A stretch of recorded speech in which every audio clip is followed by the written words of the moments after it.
ഇതിനകത്തും കാണുന്നതാണ്.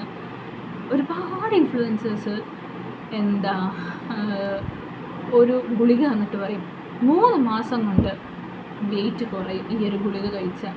No guys, ഒരു ഗുളിക കഴിച്ചിട്ടും ആരുടെയും വെയിറ്റ് കുറയത്തില്ല. കലോറി കുറച്ചാൽ മാത്രമേ വെയിറ്റ് കുറയത്തുള്ളൂ. കലോറി എക്സസൈസ് ചെയ്യുക, കലോറി കുറയ്ക്കുക. അപ്പം അല്ലാതെ ഒരു ഗുളിക, ആവശ്യത്തിന് ഫുഡ് കഴിച്ചിട്ട് ഒരു ഗുളിക കൊണ്ട് മാത്രം നമുക്ക് വെയിറ്റ് കുറയുമോ? ഒരിക്കലുമില്ല.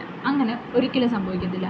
നമുക്ക് വെയിറ്റ് കുറയണമെങ്കിൽ നമ്മൾ കലോറി ഇൻടേക്ക് കുറയ്ക്കുക, നമ്മുടെ കലോറീസ് കുറയ്ക്കുക. നമ്മൾ എത്രയാണോ കഴിക്കുന്നത്, ഇപ്പം ഒരാൾ 2000 ആണെങ്കിൽ 2000 കലോറിയാണ്, ഇത് എക്സാമ്പിൾ മാത്രമാണ്, 2000 കലോറിയാണ് കഴിക്കുന്നതെങ്കിൽ അതിൻ്റെ അതൊരു 500 കുറച്ച് 1500 അല്ലെങ്കിൽ 1500 ആയിട്ട് നമ്മൾ കഴിക്കുക. അല്ല അതൊരു ഗുളിക കഴിച്ചെന്നും പറഞ്ഞിട്ട് ഒരിക്കലും ആരും വെയിറ്റ് കുറയത്തില്ല. അതെനിക്ക് അറിയാം, ഞാൻ ഇതുവരെ കണ്ടിട്ടില്ല. അല്ലെങ്കിൽ നമ്മൾ ഗുളിക മാത്രം കഴിച്ചിട്ട് ഒരിക്കലും വെയിറ്റ് കുറയത്തില്ല. നമ്മൾ അങ്ങനെ ഗുളിക കഴിക്കുന്ന വഴി എന്തെങ്കിലുമൊക്കെ സൈഡ് എഫക്റ്റ് നമ്മുടെ ബോഡിയിൽ ഉണ്ടാകും. നമ്മുടെ ബോഡി എന്ന് പറയുന്നത് ഒരു എക്സ്പെരിമെൻ്റൽ ഒബ്ജക്റ്റ് അല്ല, അത് നമുക്ക് വേണ്ടിയിട്ടുള്ളൊരു സാധനമാണ്.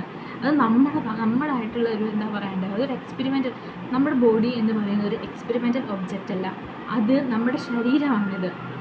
നമ്മൾ അനാവശ്യത്തിനും എല്ലാ ഗുളികയും കഴിച്ച് കുറേ നാൾ കഴിയുമ്പോഴേക്കും എന്ത് പറ്റും, എന്തെങ്കിലും അസുഖം നമുക്ക് വരും. അതേപോലെ ഒരുപാടധികം ആപ്പിൾ സൈഡർ വിനെഗർ ഒക്കെ നമുക്ക് ഷോപ്പിലൊക്കെ അവൈലബിൾ ആണ്. നിങ്ങൾ കണ്ണീ കണ്ട apple cider vinegar please don't take it.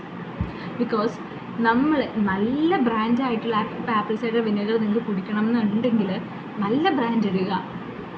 Okay, അല്ലാതെ പിന്നെ അല്ലാതെ ഒരുപാട് ടാബ്ലറ്റ്സ് ഞാൻ കണ്ടിട്ടുണ്ട് ഇതേപോലെ വെയിറ്റ് ലോസിന് വേണ്ടിയിട്ട്. സോ അതൊന്നും നിങ്ങൾ വാങ്ങല്. നിങ്ങൾക്ക് വെയിറ്റ് ലോസ് ചെയ്യണമെങ്കിൽ എപ്പോഴും ചെയ്യേണ്ട ഒരു കാര്യം എന്താണെന്ന് വെച്ചാൽ, നിങ്ങൾ കലോറി കഴിക്കുന്നത് കുറച്ച്, അല്ലെങ്കിൽ കലോറി റെസ്ട്രിക്ഷൻ മെത്തേഡ് വഴി ഡയറ്റൊക്കെ ചെയ്ത്, അതേപോലെ തന്നെ എക്സസൈസൊക്കെ ചെയ്തിട്ട് നല്ല രീതിയിൽ എന്താ പറയണ്ടേ വെയിറ്റ് കുറയ്ക്കുക.